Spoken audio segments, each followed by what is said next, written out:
winter of 1959, deep in the remote reaches of the Soviet Union's Ural mountains, a group of 9 experienced hikers set out on a journey that should have been difficult, but not deadly. They were young, vibrant and skilled in the ways of the wilderness. Their leader, Igor Dyatlov, was known for his meticulous planning and calmness under pressure. The team's goal was ambitious: to reach a Taunton mountain, a trek that would test their endurance but earn them the highest category of Soviet hiking certification. They carried skis, warm clothing, and enough supplies to last weeks. On paper, everything about the expedition was organized and sound. Yet somewhere along the icy slopes, ominously nicknamed Mountain of the Dead by the indigenous Mansi people, their journey took a fatal turn. The group never returned. Weeks later, their bodies were discovered in baffling circumstances that have defied explanation ever since. More than 6 decades later, the Dyatlov Pass Incident is still one of the most chilling mysteries in modern history. Puzzle draws in researchers, conspiracy theorists, and curious minds from around the world. To understand what might have happened, we must retrace the hikers' steps. We must follow them from their cheerful departure to the last terrifying moments on that frozen slope. Before we dive deep into this haunting case, please take a moment to support this channel. Welcome to Echoes of the Unknown, where we seek answers in the shadows and meaning in the mysteries. Here we explore the eerie, the unexplained, and the downright bizarre. Stories that challenge our sense of reality and refuse to be forgotten. If you're drawn to stories that don't add up, tales that twist and turn throughout history and human nature, then you're in the right place. Hit that subscribe button. Tap the bell so you never miss an episode. Give this video a like. It helps us bring more investigations like this. Curious minds like yours.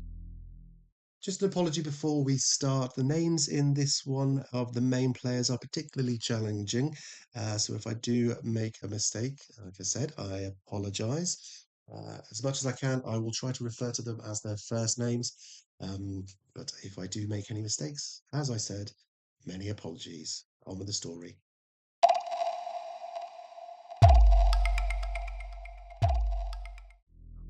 It's January 23rd, 1959, and a group of young adventurers gathers at the Ural Polytechnic Institute in Sverdlovsk, former Soviet Union. Their leader, Igor Dyatlov, just 23 years old, is as prepared as they come.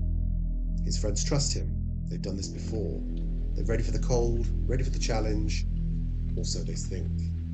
Among the team, bright, spirited students like... And I'm not even going to try and pronounce half these names, or any of them at this point. Here they are, all on the screen for you. No disrespect to anyone involved in this story. I've just tried for about 3 hours to get these names right, and I can't. So here they are. The 10th hiker, Ural, can do that one, joins them. But fate has other plans for him. 3 days later, they're on a train rattling north, laughing, singing songs, scribbling notes in their diaries. Every mile takes them further from the safety of their home and deeper into the wilderness.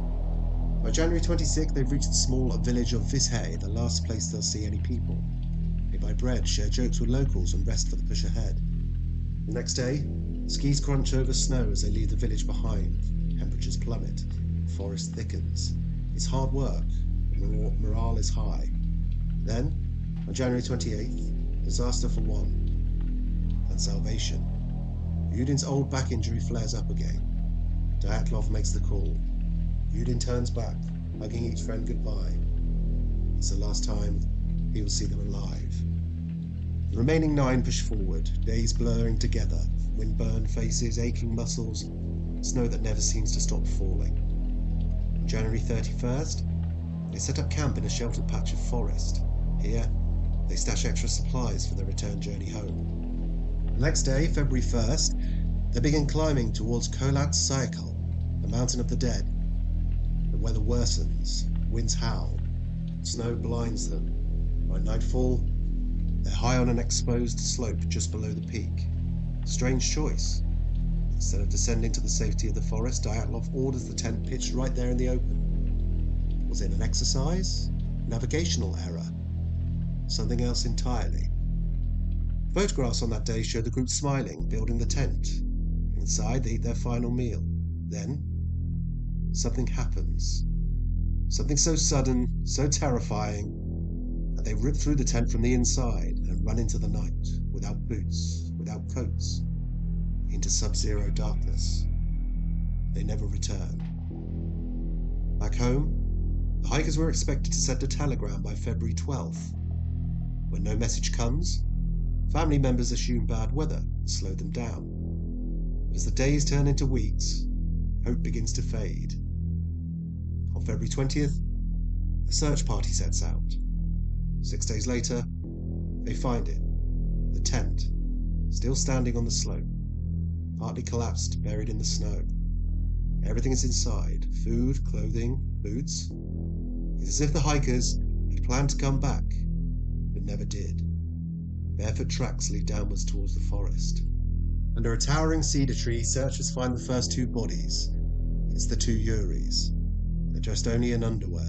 Their hands and feet are burned. Branches above are snapped high, as if someone had climbed the tree to look for something, or escape from it. Between the tree and the tent, 3 more bodies are found: Dyatlov, Zaneda, and Rustam, lying as if they were crawling back to camp. Rustam's skull has a small fracture, not fatal. The other 4 are missing.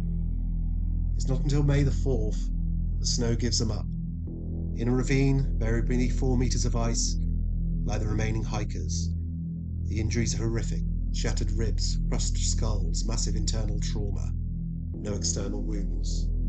Kabanina's tongue is gone. 2 others are missing their eyes. No one can explain it. No one ever has.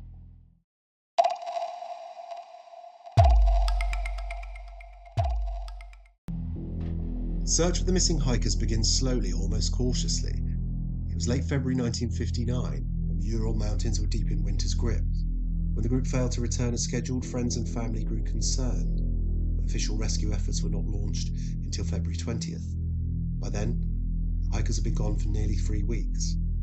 The first teams, composed of fellow students, sports club members, and local volunteers, set out along the route the hikers were believed to have taken. Snow was deep, wind scoured the slopes, and visibility was often poor. Planes joined the search, sweeping over ridges and valleys. The landscape yielded nothing for days. On February 26th, searchers spotted something unusual on the eastern slope: a partially collapsed tent, its canvas barely visible under a thin layer of snow. It was pitched in an exposed position, far from any tree cover. The slope here was gentle but open, with no natural windbreak. The rescuers approached carefully, noting that the tent appeared to have been cut open from the inside. Inside lay sleeping bags, neatly arranged. Boots, clothing, food supplies, and equipment were all in place, as if the hikers had intended to return. The stove, still disassembled, had not been lit. The absence of the hikers was almost as strange as the tent's condition. There were footprints in the snow leading down slope towards a forested area about 1.5 kilometers away. Some prints were made by bare feet, others by socks, and a few by one boot. The pattern suggested that the group had left the tent calmly, walking in a line, not running in panic. Following the trail, the searchers reached the edge of the forest, where a large cedar tree stood. Beneath it, they found the first 2 bodies, Yuri and Alexander, lying in the snow, wearing only underwear. Nearby was the remains of a small fire. The skin on their hands was burned. Branches on the cedar were broken high above, as though one or both had climbed it. A short distance between the cedar and the tent lay 3 more bodies: Igor, Zina, and Rustam. They were positioned as if trying to crawl back uphill towards the tent. All 3 wore more clothing than the first 2, but not enough to survive in the brutal cold. Rustam's body bore a fractured skull, and investigators would later determine it was not a fatal wound. The final 4 members, Semyon, Lyudmila, Nikolai, and Alexander K., remained missing for over 2 months. When the snow began to melt in May, searchers returned to the site and pushed deeper into the forest. They discovered the bodies in a ravine about 75 meters beyond the cedar, partially buried under 4 meters of snow. These 4 were dressed more warmly, some wearing clothes taken from the earlier dead. But the injuries here were far more severe. Semyon and Lyudmila had multiple broken ribs and massive internal bleeding. Nikolai suffered a fatal skull fracture. Ludmila's body was missing her tongue, eyes, and part of her lips. 2 others had eyes missing. Investigators later attributed these losses to natural decomposition in running water. By early May, all 9 hikers had been found. The cause of their deaths was no clearer than before. The tent, the footprints, the burnt hands, the broken branches, and the scattered bodies painted a scene of confusion and urgency, not of an obvious attack or a natural disaster.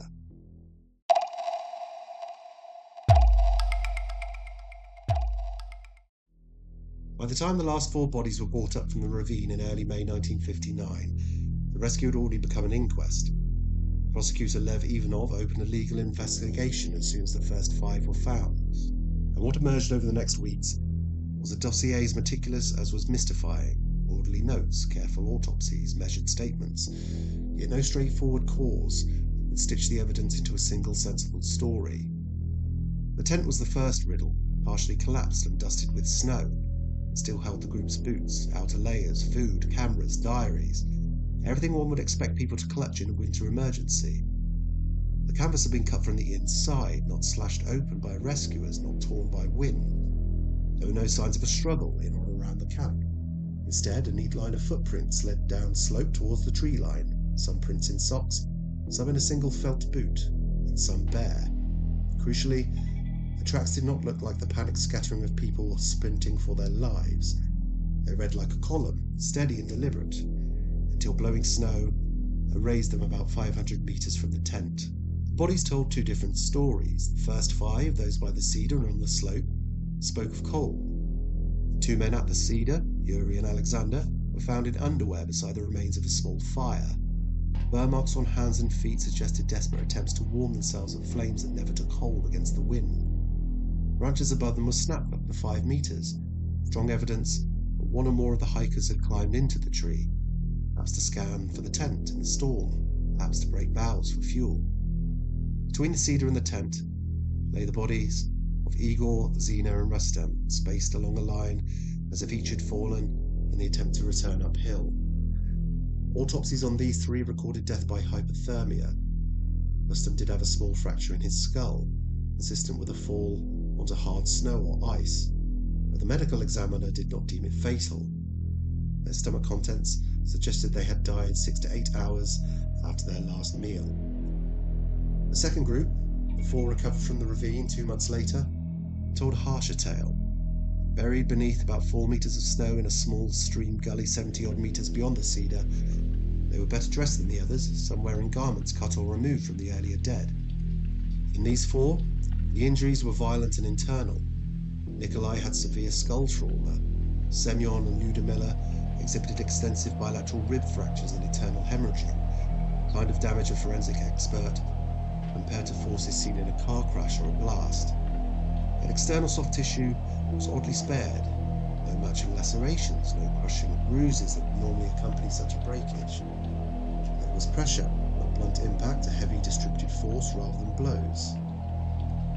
In that same ravine, water had done its slow work. 3 of the 4 were found with soft tissue losses to head and face. Ludmila's tongue and part of her lips were gone. 2 bodies lacked eyes. 1 had missing eyebrows. Forensic pathologists attributed these losses to post-mortem processes in running water and scavenging, grisly but natural. From these facts, investigators tried to reconstruct the night. The group prepared an evening meal inside the tent. Sometime later, within hours, probably closer to midnight, they cut their way out and descended towards the shelter of trees. 2 men attempted a fire, 3 attempted the slope again, 4 moved further into the forest, where a snow cavity or makeshift shelter likely collapsed into the creek gully, posing the crushing injuries recorded on autopsy. The known weather was merciless: sub-zero temperatures, strong winds, heavy snowfall, and near whiteout visibility. And still, nothing felt wrong to the inquest team. Why abandon boots and parkas? Why slice out rather than crawl through the entrance?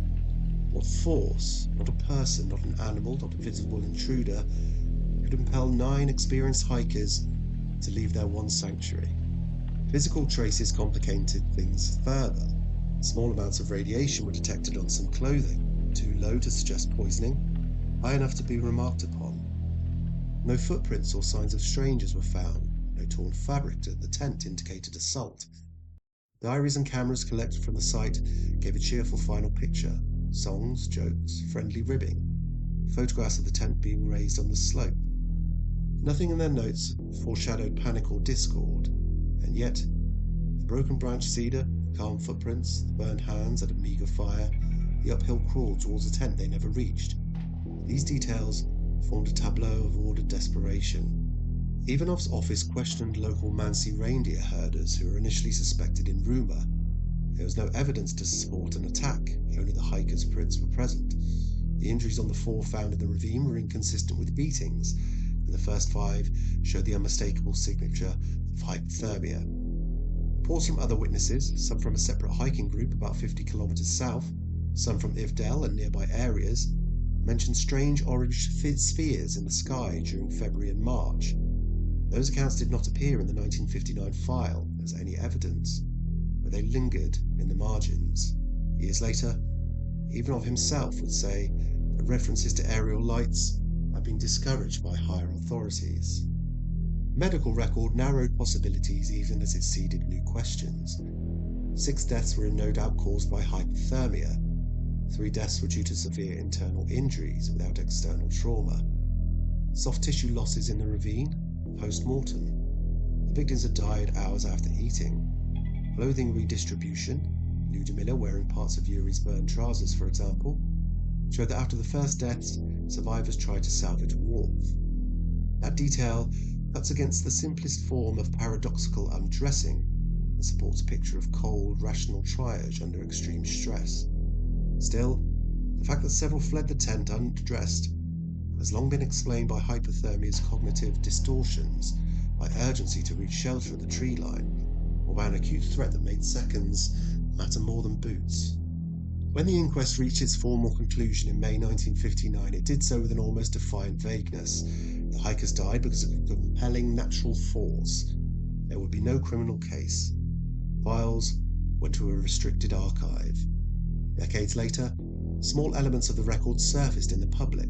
The hikers' diaries, released in full by 2009, recovery photographs and even negatives from Yuri's camera had been kept privately by an investigator's family until the late 1990s. Those releases fed a generation of independent researchers, some careful, others sensational. The result was an expanding literature that questions everything from the tent's placement to the distances between the cedar and the ravine, noting discrepancies in the measurements recorded at the time and in later retellings. Within the original investigation, however, a few pillars stand firm. First, there is no credible sign of a human attack or animal predation at the tent or along the descent. Second, the sequence of bodies is intelligible. Initial flight to trees, attempts to survive by fire and shelter, subsequent failures and deaths in stages.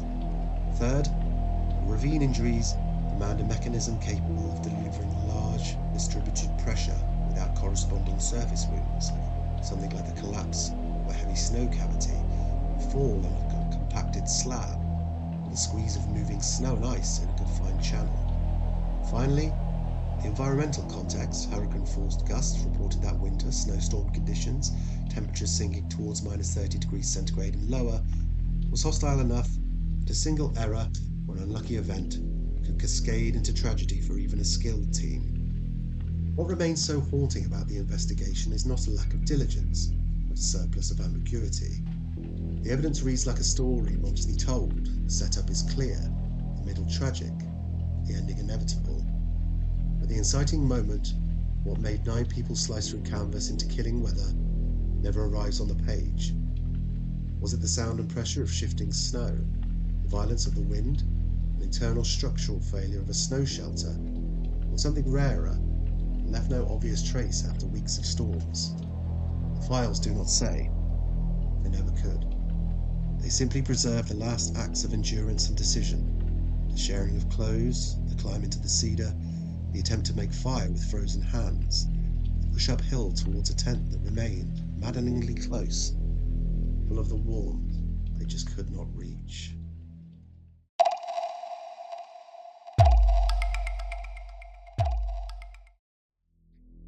The Dyatlov Pass Incident has inspired countless explanations, some grounded in science, others in the realm of the extraordinary.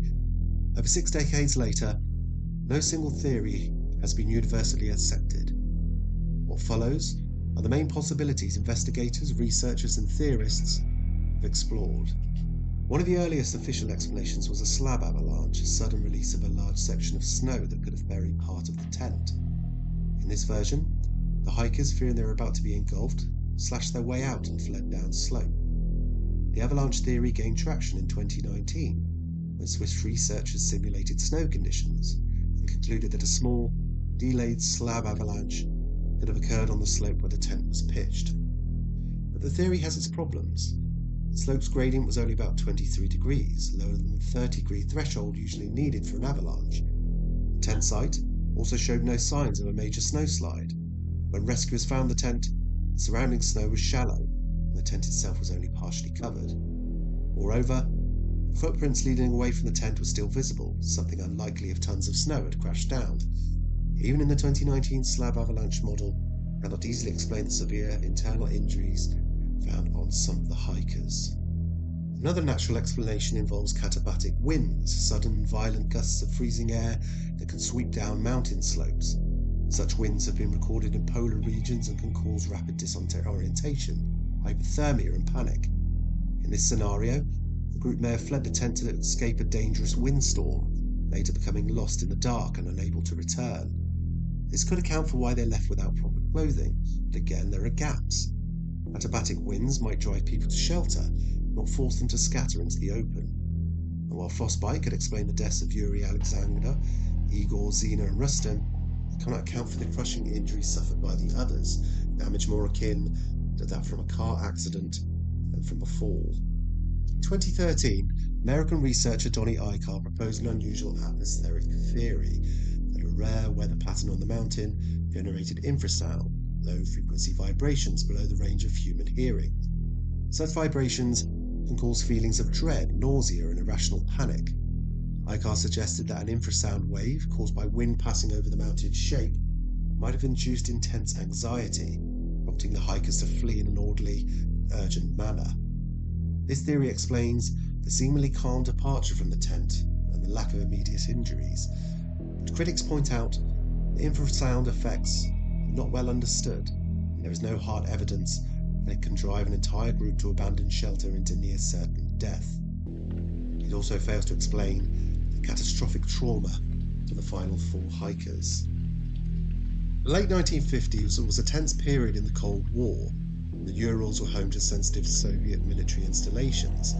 Some believe the hikers accidentally wandered into the path of a secret weapons test, perhaps parachute mines or experimental rockets.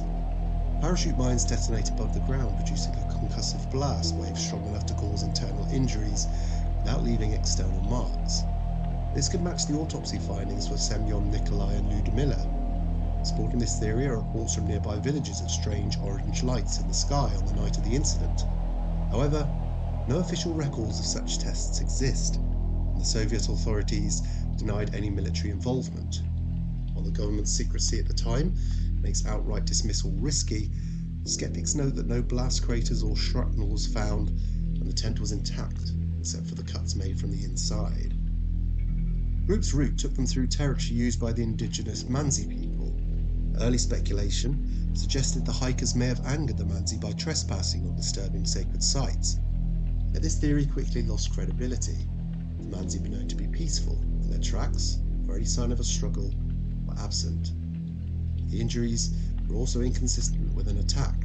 Some hikers died of hypothermia, others from massive internal trauma, and none showed signs of defensive wounds or any weapons use. Could a wild animal have startled the group into fleeing? Large predators like bears are rare in the area in winter, and no animal tracks were found. An attack would also not explain the orderly footprints leading away from the tent, nor why the hikers did not return once the immediate danger had passed. Another human-centered theory is that tensions in the group boiled over into violence. The friends and diary entries describe the hikers as close-knit, with only mild flirtations and friendly teasing. No evidence of drugs or heavy alcohol use was found, just a small amount of medicinal alcohol. Autopsies showed no signs of hand-to-hand combat that could explain the severe injuries. Some of the hikers' clothing contained traces of radioactive contamination. This fact has fueled speculation that they were exposed to radioactive materials, either through military contact or natural sources. The levels, however, were relatively low, higher than background radiation, but far from lethal. Investigators could not determine the source, and no other environmental contamination was detected in the area. A known phenomenon in cases of severe hypothermia is paradoxical undressing, in which victims feel an intense burning sensation and begin to remove their clothing. This might explain why Yuri and Alexander were found nearly naked by the cedar tree. Paradoxical undressing usually happens near the final stages of hypothermia, and it cannot account for why the group left the tent in the first place, or the massive injuries that were found on the others. Some suggest that the incident was never meant to be solved. The investigation was deliberately shut down because the truth was politically dangerous. Former officials later hinted that orders came from Moscow and closed the case abruptly. Could the hikers have seen something they weren't meant to see? A weapons test, a classified installation, or even the retrieval of a fallen object from the sky? No hard proof supports this idea. The strange presence of high-ranking officials at autopsies, missing file cases, and the hurried closure of the investigation kept suspicion alive. Finally, there is the possibility that the Dyatlov Pass Incident was caused by something we simply do not yet understand. An extreme combination of environmental, psychological and situational factors unique to that night. The truth may lie in a space where multiple theories overlap. A sudden fear or disorientation causing the group to flee, compounded by freezing temperatures, disorientation in the dark, and ultimately fatal injuries from falls or crushing snow. To decades of speculation, the most plausible explanation may be a tragic chain of events rather than a single cause. A small delayed slab avalanche or sudden snow shift would have partially collapsed the tent, convincing the group they were in immediate danger. In the pitch black night and brutal cold, they fled down slope, many underdressed and already at risk of hypothermia. Some sought shelter beneath the cedar, others dug into snow for protection. In the chaos, a few fell into hidden ravines, sustaining catastrophic internal injuries from the force of impact beneath the snowpack. The bitter temperatures, exhaustion, and disorientation sealed their fate. It is a theory that ties together the location, the injuries, and the group's strange behaviour. Yet like the snow that swallowed their final footprints, parts of the truth remain buried forever.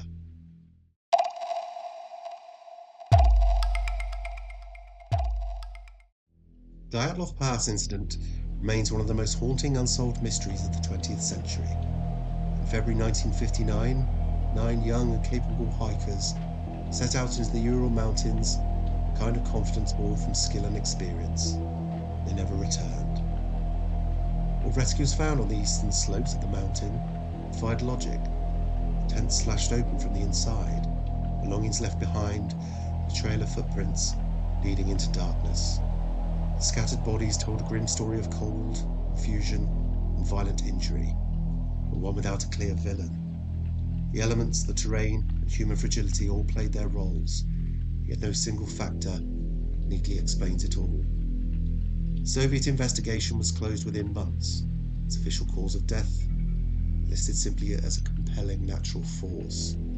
For decades, that vague phrase has fueled speculation, ranging from avalanches to secret military experiments, from animal attacks to UFO encounters.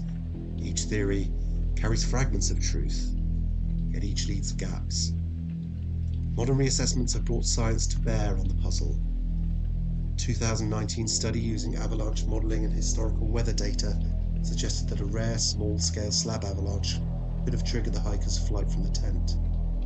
The theory fits many of the facts: sudden evacuation, the scattered position of the bodies, the severe but localized injuries. It also accounts for the absence of large snow deposits when rescuers arrived. Still, for some, the avalanche explanation feels incomplete, unable to fully capture the eerie details that cling to the case. Perhaps part of the enduring fascination lies in the balance between what is knowable and what isn't. The hikers' final hours are frozen not just in snow, but but in an uncertainty. We can map their footprints, examine their injuries, and piece together a sequence of events. Yet the human element, their thoughts, their decisions, their last words, remains forever locked away in that night. Standing at the pass today, the wind still scours the ridge, carrying with it an echo of that fateful expedition. The mountain has no memory, no voice to offer answers. What happens there will continue to invite theories, books, films, and debates. But perhaps the truest legacy of Igor and his crew is not the mystery of their deaths, but the testament of their lives, the courage to venture into the wild, to test the limits of endurance, and to face the unknown together. What do you think happened at the Dyatlov Pass? Was it an avalanche, radiation poisoning, or something else? Let us know in the comments below. Thank you for watching. If you liked what you saw, please subscribe, click the like button, and remember, keep listening for the echoes.